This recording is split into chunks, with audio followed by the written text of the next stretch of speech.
Dia minum Afalipid Laflan ni masa tu dia dalam masa dia minum Afalipid Laflan ni dalam masa 2 minggu tu dia ada satu batuk dia keluar darah kecil sikit ke besar sikit pada telur ayam? Kecil sikit pada telur dia, Kak Ina. Kecil sikit daripada telur ayam.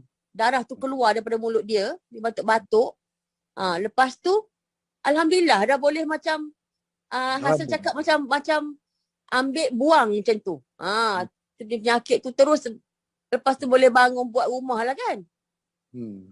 Alhamdulillah. Dapat ni Kak Ina, dia sudah masuk dalam 3 minggu lebih dah ni.